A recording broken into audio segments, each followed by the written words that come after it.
నమస్తే అండి. ప్రతి నీ పెయిన్ ఆర్థరైటిసా? అందరూ అనుకుంటూ ఉంటారు. నీ పెయిన్ వచ్చిందంటే ఇంకేంటి నీకు ఆర్థరైటిస్ మొదలైనట్టుంది డాక్టర్ దగ్గరికెళ్ళాలి అని. కానీ ప్రతి నీ పెయిన్ ఆర్థరైటిస్ కాదు. దీని గురించి మనం డీటెయిల్‌గా మాట్లాడదాం. ఏ పెయిన్ ఆర్థరైటిస్ కాదు అనేది ఇప్పుడు క్లియర్‌గా డాక్టర్ మీకు ఎక్స్‌ప్లెయిన్ చేయబోతున్నారు. డాక్టర్ హరికృష్ణ గారు. MS orthopaedic surgeon, Aira health care Manikonda. నమస్తే సార్. నమస్తే అండి. సార్ ఏ పెయిన్‌ని మనం ఆర్థరైటిస్‌గా కన్సిడర్ చేయొచ్చు? దేన్ని కన్సిడర్ చేయలేము? బేసిక్‌గా ఈ మధ్య కాలంలో మనం మోకాలు అరుగుదల అనేది చాలా ఎక్కువగా వింటున్నాం. హ్మ్. సో, మనం మోకాలు నొప్పి రాగానే నా మోకాలు అరిగిపోయిందేమో అన్న ఒక అపోహతోని భయం ఇవన్నీ క్రియేట్ అవుతున్నాయి పేషెంట్స్‌లో. హ్మ్. సో, మనం గమనించాల్సింది ఏంటంటే ప్రతి మోకాలు నొప్పి మనం అరుగుదల అని అనుకోలేం. మధ్యలో ఒక చిన్న కండిషన్ ఉంటదండి. ఇప్పుడు మనం మన మోకాల్ని తీసుకుంటే ఇది మన మోకాలు. ఇది మన తొడలో ఉండే ఎముక, ఇది కాల్లో ఉండే ఎముక. ఈ రెండిటి మధ్యలో ఈ ఎముకకి మధ్యలో ఒక చిన్న కుషన్ ఉంటుంది. దాన్నే మనం మెనిస్కస్ అని అంటాం. సో నార్మల్గా మనకి కార్లో షాక్ అబ్జార్వర్లు ఉన్నట్టే మోకాల్లో కూడా ఈ మెనిస్క్ అనేది అనే ఒక షాక్ అబ్జార్వర్ ఉంటుంది. సో మనం నడిచేటప్పుడు బరువు వేసినప్పుడు ఆ కుషనే మొత్తం బరువును తీసేసుకుంటుంది. మన కాలు మీద బరువుని పడనివ్వదు. కొన్నిసార్లు ఈ కుషన్ ఏదైతే ఉందో అది టేర్ అవ్వచ్చు, అంటే తెగొచ్చు. తెగడం వల్ల ఏంటంటే బరువు వేస్తున్నప్పుడు ఈ షాక్ అబ్జార్బర్ యాక్షన్ అనేది పోతుంది.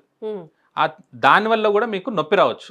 సో మోకాలు నొప్పి ప్రతిసారి మనం మోకాలు అరిగిందనే కాదు, అప్పుడప్పుడు ఈ కుషన్ అనే ఒక థింగ్ అనేది టేర్ కూడా అయి ఉండొచ్చు. సో ఈ టేర్లో ఉన్నప్పుడు పేషెంట్స్కి ఉండే ప్రాబ్లం ఏంటంటే మీరు మామూలుగా కూర్చున్నప్పుడు పడుకున్నప్పుడు ఎటువంటి నొప్పి ఉండదు.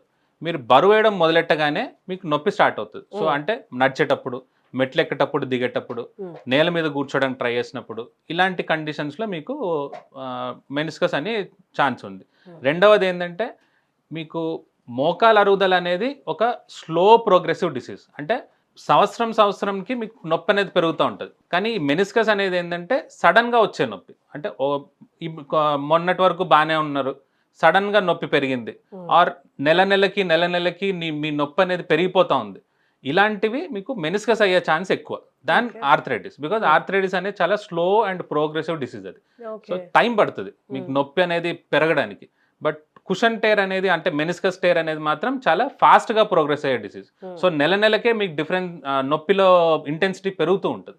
అలా మనం మెనిస్కస్ అనేది డౌట్ పడచ్చు. ట్రీట్మెంట్ విషయానికి వస్తే సార్, ట్రీట్మెంట్ విషయానికి వస్తే ఇప్పుడు ఈ కుషన్ టైర్లు అనేవి స్టార్టింగ్లో అంటే ఎర్లీ స్టేజెస్లో మనం కనిపెట్టగలిగితే సింపుల్ ఎక్సర్సైజెస్, ఫిజియోథెరపీ ద్వారానే మనం ట్రీట్మెంట్ ఇచ్చేయచ్చు. ఒకవేళ ఆ తెగడం అనేది కొంచెం పెద్దగా ఉండి మీ మధ్యలో కుషన్ అనేది మీ మోకాల లోపల ఇరుక్కుంటుంది అనుకోండి, అప్పుడు కెమెరా సర్జరీ అంటే కీ హోల్ సర్జరీ ద్వారా కేవలం మోకాలకు ఒక చిన్న ఘాటు, ఇంతే చిన్న ఘాటు, ఒక సింగిల్ కుట్టుతోనే ఒక పెన్ కన్నా చిన్న కెమెరాని లోపల పెట్టి ఆ కుషన్ని చిన్నగా సరి చేస్తాం. అంటే ఏదైతే ఇరుక్కుంటుందో ఆ ఇరుక్కుంటున్న ఆ చిన్న పార్ట్ని తీసేస్తాం. అంటే హార్డ్లీ 5% ఆఫ్ యువర్ మెనిస్కస్. అది తీయగానే అదే రోజు మీరు నడవడం మొదలెడతారు, మోకాలు మడవడం, చాపడం అన్నీ చేస్తారు, అండ్ చాలా పెయిన్ ఫ్రీగా ఉంటుంది. So right diagnosis at the right time, అది ఇంపార్టెంట్. బికాజ్ ఇది మనం ఒకవేళ నెగ్లెక్ట్ చేస్తే ఈ కుషన్ తెగిపోవడం వల్ల ఈ మన మోకాలు గుజ్జు అంటారు చూడండి, గుజ్జు అంటే కార్టిలేజ్ అని. ఈ కార్టిలేజ్ అనేది ఇది రబ్ అవుతూ ఉంటుంది ఆ తెగిన మెనిస్కస్తో. రబ్బై అది అరుగుదలకి లీడ్ అవుతుంది. సో ఈ అరుగుదల లీడ్ అయ్యే కన్నా ముందే మనం కనిపెట్టగలిగితే అరుగుదల రాకుండా మనం ఆపచ్చు.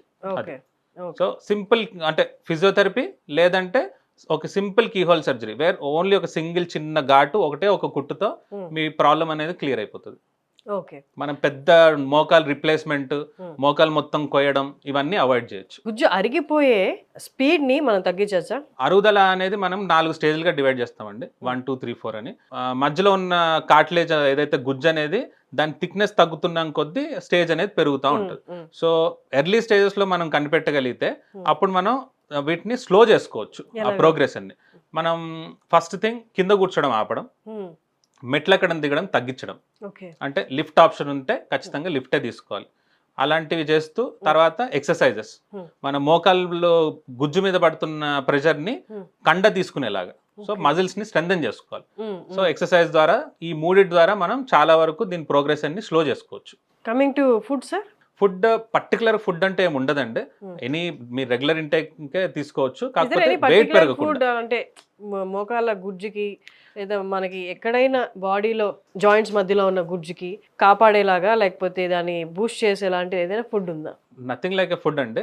న్యూట్రిషియస్ ఫుడ్ అనేది ఓవరాల్ గా మీరు హెల్దీ ఉంటే every part of your body హెల్దీగా ఉంటుంది. ఓకే. అలానే తప్ప పర్టికులర్ గా గుజ్జు పెరగడం కోసం ఎటువంటి ఫుడ్ అంటూ ఏమీ లేదు. కాకపోతే న్యూట్రిషియస్ ఫుడ్ తీసుకోవాలి and at the same time weight అనేది కంట్రోల్లో ఉంచుకోవాలి. ఓకే. వెయిట్ మనం పెరుగుతూ ఉంటే మోకాల మీదనే దాని బరువు అంతా పడుతుంది. సో కంట్రోల్ అనేది important. Okay. Thank you sir. Thank you so much. Thank you.